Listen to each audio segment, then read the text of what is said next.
భయ్యా మనం first Pushpa cinema గురించి మాట్లాడుకుందాం. తర్వాత పుష్ప సినిమాని వాళ్ళ ఫ్యాన్స్ ని టికెట్ ప్రైజెస్ ని రోస్టింగ్ వేలో మాట్లాడుకుందాం. ఓకే. పుష్ప సినిమాని నేను ఒకే ఒక లైన్లో డిస్క్రైబ్ చేస్తా. అదేంటంటే ఇప్పటి వరకు మనం ఎన్ని సినిమాలు చూసినామో అన్ని సినిమాలలో హీరో బ్యాక్గ్రౌండ్ స్కోర్ వేసుకొని స్లో మోషన్లో నడుచుకుంటా వస్తూ ఉంటే ఎలివేషన్ సీన్స్లో అరుస్తాం, హీరో పంచ్ డైలాగ్ చెప్పినప్పుడు అరుస్తాం, లేదా హీరోయిన్ని కొట్టినప్పుడు అరుస్తాం, ముద్దు పెట్టుకున్నప్పుడు అరుస్తాం, గిల్లినప్పుడు అరుస్తాం. గిల్లితే గిల్లించుకోవాలి, అరవకూడదు. విలన్ని చంపినప్పుడు అరుస్తాం. కానీ పుష్ప సినిమాలో హీరో ఎమోషన్ అయినప్పుడు ఒక ఎమోషన్ సీన్లో అరవడం చూసినారా ఆడియన్స్ని? అది పుష్ప.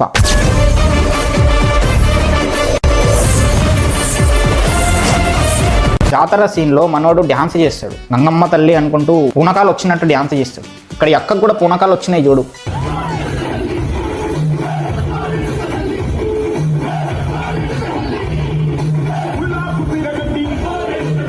ఎట్లా వచ్చినాయి పూనకాలు అక్కకి? అది రియల్ కాదు, ఫేక్. అది ఫేక్.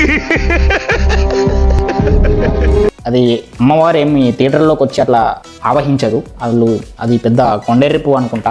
అంతేగా. ఇప్పుడు టాపిక్లోకి వస్తే మన అల్లు అర్జున్ గంగమ్మ జాతరలాగా డ్యాన్స్ చేస్తాడు. చేసినప్పుడు అరే ఈడేంద్రా సంబంధం లేకుండా డ్యాన్స్ చేస్తుండు, అసలు ఎందుకు ఇడ్రా డ్యాన్స్ చేస్తుండు అంటే, డ్యాన్స్ అయిపోయిన తర్వాత శ్రీవల్లి వస్తుంది. వచ్చిన తర్వాత కడుపుతో ఉంటుంది శ్రీవల్లి. వచ్చి ఎందుకు స్వామి ఇట్లా నిప్పులల్లో గంగమ్మ జాతరలోకి ఇట్లా డ్యాన్స్ చేస్తున్నావు, నువ్వు అసలు అవసరం ఏమున్నది, నేను బిత్తిరైతున్నా, ఈడేందుకు ఇట్లా ఎగురుతున్నా అని చెప్పి అని అంటది. అప్పుడు హీరో అంటాడు, అంటే నాకు ఇంటి పేరు లేదు కదా, నన్ను మా అన్నయ్య లంజవాడకు అంటాడు కదా, ఈ ప్రపంచం అంతా నన్ను లంజవాడకు అంటది కదా, నాకు పిల్లడు పుట్టింది అనుకో వాడిని కూడా అట్లానే అంటారు, ఎందుకంటే వాడికి కూడా ఇంటి పేరు రాదు, నాకు లేదు కాబట్టి, సో కూతురు పుట్టాలని నేను అట్లా డ్యాన్స్ చేసిన అని అంటాడు భయ్య. అప్పుడు అరిచారు భయ్య జనాలు. చాలా ఎమోషన్, అంటే నాకు బాధేసింది భయ్య.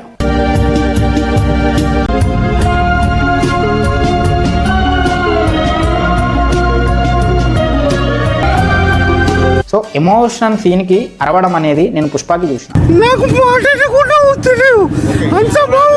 క్లైమాక్స్లో మనోడికి ఇంటి పేరు వస్తుంది. అది ఎట్లా వస్తుంది అనేది కూడా చాలా ఎమోషనల్గా ఉంటుంది.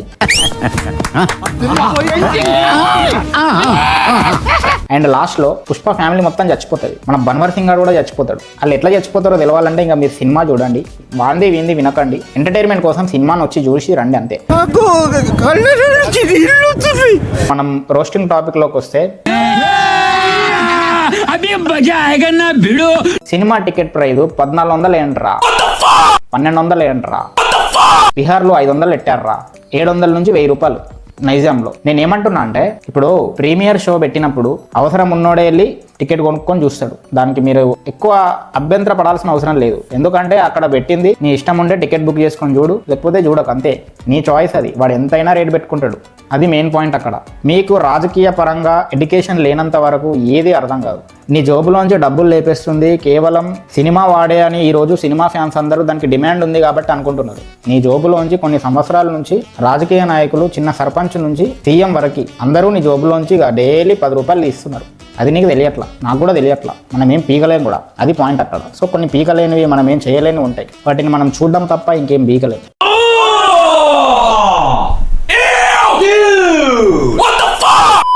పుష్ప అంటే ఫ్లవర్ కాదు, వైల్డ్ ఫ్లవర్ అని నేను అన్నట్లే వీడు అంటున్నాడు.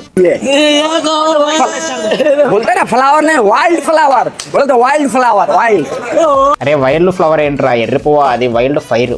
ఈపీ నా కొడకల్లారా, వైల్డ్ ఫైర్ అది. అంటే ఈ బిహారీ వాళ్ళు గింతే భయ్య, వీళ్ళకి ఎడ్యుకేషన్ ఉండదు. వీళ్ళు ఎట్లుంటారు తెలుసా, ఒక మాటలో చెప్తా. ఇప్పుడు గవర్నమెంట్ డెవలప్మెంట్ కోసం ఒక ప్రాజెక్ట్ కడుతుంది అనుకో, వీళ్ళకి డెవలప్మెంట్ అవసరం లేదు. ఆ ప్రాజెక్ట్ కట్టే థింగ్స్ ఉంటాయి కదా, వస్తువులు, అవన్నీ ఎత్తుకొచ్చి 2 నంబర్లో అమ్మి 10 పాన్ పరాకులు, ఒక 10 సిగరెట్ డబ్బాలు, ఒక 5 బండు బాటిల్ తీసుకొని తాగుకుంటూ తిరుక్కుంటూ పడుకుంటారు. అంత పిచ్చనా కొడుకులు వీళ్ళు. అలాగే పుష్ప సినిమా ఎందుకు నచ్చిందో తెలుసా, పుష్పలో వాడు 2 నంబర్గా అమ్మేస్తాడు ఎర్రచందనం. ఈ నా కొడుకులు కూడా గవర్నమెంట్ థింగ్స్ తో పాటు ప్రతిదాన్ని 2 నంబర్ కథలు పడతారు వీళ్ళు. అందుకే బీహార్లో పుష్ప సినిమా ప్రైజ్, అసలు అక్కడ సినిమాలే చూడరు జనాలు, బట్ అక్కడ 500 పెట్టి మరీ చూస్తున్నారు. Meanwhile Bihari people they going to watch Pushpa 2 movie we like.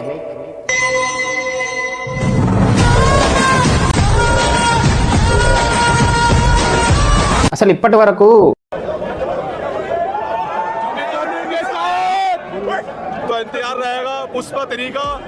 ఇట్లా పిచ్చోళ్ళు కాలేదు నార్త్ బాలీవుడ్ ఆడియన్స్.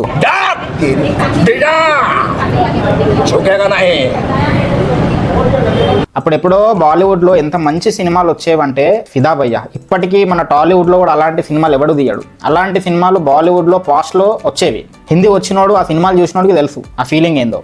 బట్ ఇప్పుడు వాళ్ళు వెస్టర్న్ కల్చర్కి అలవాటు పడి కరప్ట్ అయిపోయినరు. కల్చర్ మొత్తం పాడు చేసేసుకున్నారు సినిమాలలో, రియల్ లైఫ్లో. బాలీవుడ్ ఇండస్ట్రీకి సంబంధించిన celebrities worse than drunkards and drug addicts. వాళ్ళ సినిమాలు అనేవి ఎవరు చూడడం మానేసిండ్రు. అక్కడ మార్కెట్ లేదు. బట్ మన పుష్ప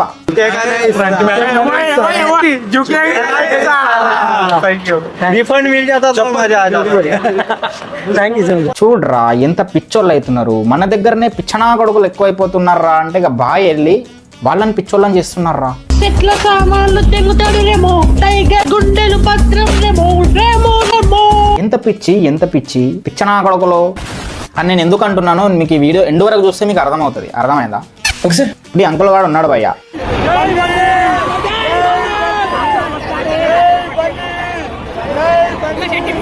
వీడు 90 వేసాడా క్వార్టర్ వేసాడా కమెంట్లో చెప్పండి. నాకు తెలిసినంత మట్టుకు 2 90లు వేసుకుంటాడు వీడు. ఐటమ్ వీడేమో ఇక్కడ పొట్టేలు బలిస్తుండు.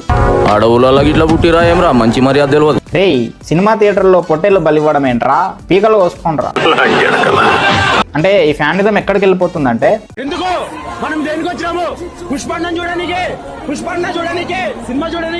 తొక్కిసలాటలో గిట్ల ఒక పోరోడు చచ్చిపోయిందంట. వీడొచ్చి ఇక్కడ చైనా వాళ్ళేమో ఏఐలని, ప్రాజెక్ట్స్ అని, గనులని, భూమి తవ్వి డైమండ్లు, బంగారం ఇస్తా ఉంటే మనిషిలాగా రోబోట్లను తయారు చేసి పని మనుషులాగా వాడుకుంటా ఉంటే మన దేశం ఏంట్రా దేవుళ్ళని ఎక్స్పోర్ట్ చేస్తారు. దీని అమ్మ జీవితం. ఇప్పుడు అల్లు అర్జున్ వచ్చాడు. అక్కడ అమ్మాయి ప్రాణం, చిన్న బాబు ప్రాణం పోయింది. దానికి ఆయన వచ్చేమైనా రూపాయి ఇచ్చాడా? ఇచ్చిన ప్రాణం తిరిగి వస్తుందా? వాళ్ళ మీద ఎవడైనా కన్సర్న్ చూపిస్తాడా? క్రికెట్ స్టేడియంలో 100 మంది చచ్చిపోయారంట మొన్న ఇండియాలో. ఫ్యాన్స్ గుమ్ముగూడి వాళ్ళ మీద క్రికెటర్స్ వచ్చి 100 మందికి డబ్బులు ఇస్తారా? వాళ్ళ పోయిన ప్రాణాలు తీసుకొస్తారా? వాళ్ళ తల్లిదండ్రులే కదరా బాధపడేది. వావ్, సినిమా హీరోలని దేవుళ్ళగా కొలుస్తున్న నా దేశాన్ని చూడు. వావ్, నువ్వు ఎంటర్టైన్మెంట్ కోసం వెళ్ళావు, ఏదో 10 మందికి హెల్ప్ చేయడానికి, ఏదో పుణ్యక్షేత్రానికి వెళ్ళాలా నువ్వు మళ్ళీ జడ్జి చేయడానికి. చచ్చిపోయావు. నీ మీద జాలి ఎవరికి ఉండదు, కన్సర్న్ ఉండదు, పోయిన ప్రాణం తిరిగి రాదు. మీతో ప్రాబ్లం ఇదేనయ్యా, దెంగుదామని వస్తారు, దెంగించుకుని వెళ్తారు. ఈపీ అయ్యేది ఎండ్ ఆఫ్ ది డే. జేబులోంచి డబ్బులు తీసి పెడుతున్నావు అంటే ఒకడికి నువ్వే ఈపీ అవుతావు. డబ్బులు తీసినోడే ఈపీ. That's it. ఇది మీరు బుద్ధిలో పెట్టుకోండి. నీ తీటకి నువ్వే బలయ్యావు. దానికి పక్కవాడిని బ్లేమ్ చేయకు. ఒక అమ్మాయి ట్వీట్ వేసింది భయ్య, కాలేజ్ బంక్ కొట్టి బాయ్ ఫ్రెండ్తో సినిమాకి వెళ్ళిందంట. మీన్ వైల్ హర్ పేరెంట్స్ నేను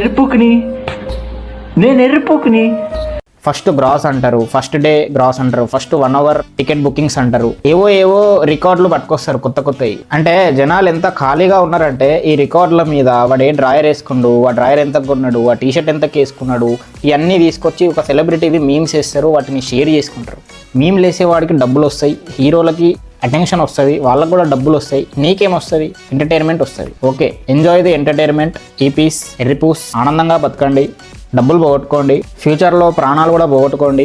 హీరోల కోసం, రాజకీయాల కోసం కొట్టుకోండి, తిట్టుకోండి. మీ డబ్బులన్నీ తీసుకెళ్ళి వాళ్ళ చేతుల్లో పెట్టండి. వాళ్ళు మిమ్మల్ని పాలిస్తారు, మీకు వాళ్ళే దేవుళ్ళు. బట్ ఇక్కడ దేవుడు బెనిఫిట్ అవుతుండో కానీ భక్తుడు బెనిఫిట్ అవ్వట్లేదు. ఓకే, ఎంజాయ్ పండగ. ఇంకా ఉన్న ఆస్తులు మొత్తం ఇతని చేతిలో పెట్టండి. He is the right person. Correct. Video అయితే ఇది మామ. ఈ వీడియో కనుక మీకు నచ్చినట్టయితే వీడియోని లైక్ చేయండి, కమెంట్ చేయండి, మీ ఫ్రెండ్స్ కూడా షేర్ చేసి వాళ్ళకు కూడా రోస్టింగ్ ఎక్కించి ఎడ్యుకేట్ చేయండి. కుదిరితే ఈ వీడియో లింక్ కాపీ చేసి మీ ఇన్స్టాలో లింక్ ని ఆప్షన్ లో పేస్ట్ చేసి నన్ను మెన్షన్ చేసి స్టోరీ పెట్టి నన్ను సపోర్ట్ కూడా చేయొచ్చు. సబ్స్క్రైబ్ చేయండి.